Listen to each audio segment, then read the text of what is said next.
Olá, meus irmãos, a paz do Senhor Jesus, que Deus vai continuar abençoando o dia de todos vocês. Hoje nós vamos estar dando continuidade nas nossas lições da Escola Bíblica Dominical. Nós estamos aprendendo hoje a lição de número 4, quando a criatura vale mais que o Criador. Texto áureo, Romanos capítulo 1, versículo 25, diz assim: Pois mudaram a verdade de Deus em mentira e honraram e serviram mais a criatura do que o Criador, que é bendito eternamente. Amém. Verdade prática. A exaltação da criatura acima do Criador é a usurpação da glória divina pela mentira e vaidade humana. A leitura bíblica em classe se encontra em Romanos, do capítulo 1, do versículo 18 ao 25. Romanos, capítulo 1, do versículo 18 ao 25, a palavra do Senhor diz assim: Porque do céu se manifesta a ira de Deus sobre toda a impiedade e injustiça dos homens, que detêm a verdade em injustiça. Porquanto o que é de Deus se pode conhecer nele se manifesta, porque Deus lhe o manifestou. Porque as suas coisas invisíveis desde a criação do mundo, tanto seu eterno poder como sua divindade, se entendem claramente e se veem pelas coisas que estão criadas, para que eles fiquem inexcusáveis. Porquanto, tendo conhecido a Deus, não o glorificaram como Deus, nem lhe deram graças, antes em seus discursos se desvaneceram, e o seu coração insensato se obscureceu. Dizendo-se sábio, tornaram-se tolos. E mudaram a glória de Deus incorruptível em semelhança de imagem de homem corruptível, e de aves, e de quadrúpedes, e de répteis. Pelo que também Deus os entregou às concupiscências do seu coração, às imundícias, para desonrarem seu corpo entre si. Pois mudaram a verdade de Deus em mentira, e honraram e serviram mais a criatura do Criador, que é bendita eternamente. Amém. Hoje nós vamos estar falando aí sobre quando a criatura ela vale mais que o Criador e alguns tipos de idolatria, tá bom? Primeiro tema, o desprezo à verdade. Primeiro tópico, a impiedade e injustiça. Como nós lemos aqui em Romanos 1, do versículo 18, esse primeiro tópico ele vai trazer uma tradução ou uma introdução melhor ao capítulo que nós lemos na leitura bíblica em classe. No versículo 18 se aparecem duas palavras, que é impiedade e injustiça. Impiedade é viver como se Deus não existisse, e injustiça, que é sem retidão, é não ser reto diante de Deus. No versículo 19 até o 23 fala da sua idolatria e do culto à criatura, né, a qual Deus ali lhe dá a inteligência ao homem, mas o homem transforma essa inteligência que ele tem ao perceber ou a relatar as coisas que foram criadas por Deus, transforma em adoração de imagens a homem e aos animais. E no versículo 25 ao versículo 32 o apóstolo apresenta uma depravação moral. Então, o termo aqui, impiedade, é viver como se Deus não existisse. Está aparecendo para você aí Salmos capítulo 36, do versículo 1, e Judas 1, versículo 14 e 15. Injustiça é um termo chamado sem retidão. Não ser reto diante de Deus. Sua idolatria, né? E o culto à criatura, ele está lá em Romanos 19, 23. Segundo tópico, a insensatez humana. Qual é o papel da natureza? O papel da natureza é fazer o homem conhecer a Deus. Versículo 19 e 20 de Romanos 1. Aí tem um texto também no Evangelho de João, capítulo 1, versículo 3, Salmos 19, 1. O homem impiedoso e injusto, ele não atribui a Deus a essas características. Tá. Aí tá aparecendo para você aí um exemplo do pai Abraão, que Josué, quando faz a ministração, lá em Josué capítulo 24, versículo 2, ele fala lá da descendência, né? Os nossos pais pisaram neste lugar, e dá o exemplo de Abraão. Ou seja, o homem impiedoso, o homem injusto, ele não atribui a Deus as maravilhas da natureza. Aí ele, mesmo com o conhecimento dado por Deus, ele acaba se auto-idolatrando. O culto à criatura, terceiro tópico. Aí tem um texto para você base que eu coloquei aqui para nós analisarmos, lá em Efésios capítulo 2, versículo 3, né? Deus os entregou aos seus desejos. Eu anotei dois tópicos, né? O primeiro é Deus os entregou aos seus desejos. sua ira sobre o homem. Então Deus os entregou ele às suas próprias concupiscências, e a sua ira, ou a ira de Deus, ela se aplicou ao homem, tá? Então, no segundo tópico, vai falar a revolução do pensamento humano. Você não sabe que logo depois daquela Idade Média, ou da Idade das Trevas, se nascem alguns movimentos, eles acabam contribuindo positivamente para a igreja, isso eu afirmo, né?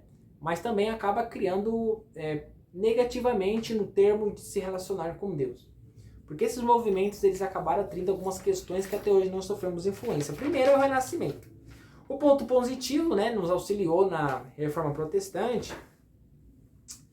E outros pontos é um profundo raciocínio na qual leva o homem a raciocinar que ele é o centro, ele é a criatura principal ali e que não é uma base fundada de Deus, né?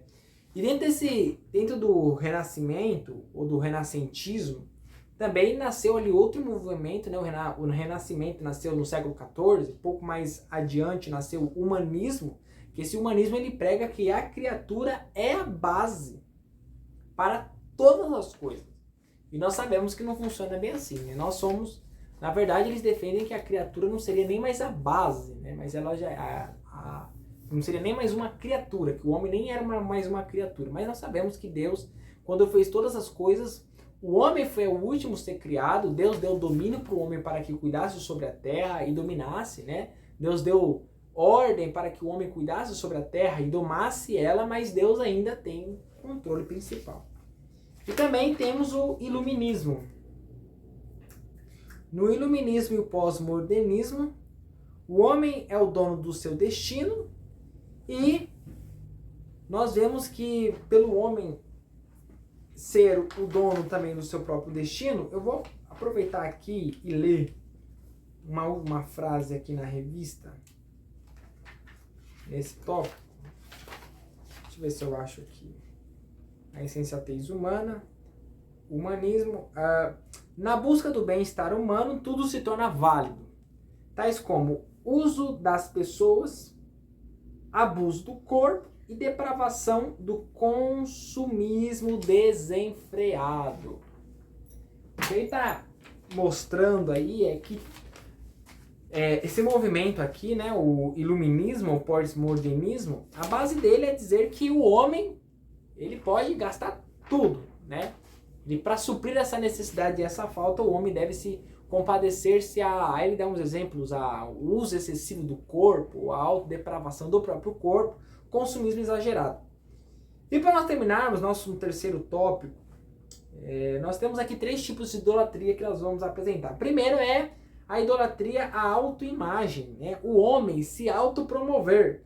Enquanto lá em Hebreus capítulo 1, versículo 2, versículo 3, Cristo se torna a imagem de Deus, tem muitos aí que fazem de tudo para promover a sua autoimagem. Fazem de tudo para se promover, fazem qualquer tipo de coisas para estar sempre na mídia, nas redes de telejornais, né? E nós sabemos que Deus ele tem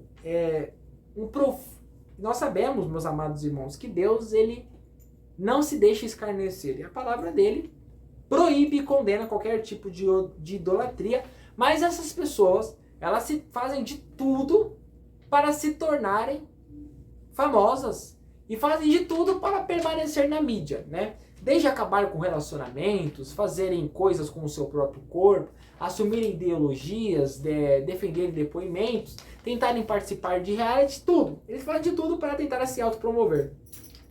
Eu quero apresentar 4 textos para você ler aí na sua casa. Você vai ter essa base aqui. João 3, versículo 30.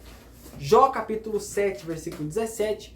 Provérbios capítulo 5, versículo 21. E Hebreus capítulo 2, versículo 6. Leia esses textos acompanhando aqui essa revista, para você combater a idolatria. Quando você for ler o segundo tópico também, que é a auto-idolatria do coração, né? Então nós temos a auto-idolatria, que é quando eu auto me vanglorio, mas às vezes as coisas que eu coloco aqui no meu coração acabam se tornando idolatria. Por exemplo, eu amo mais uma pessoa da minha família do que Deus. Isso é uma idolatria que está enraizada aqui no coração, né?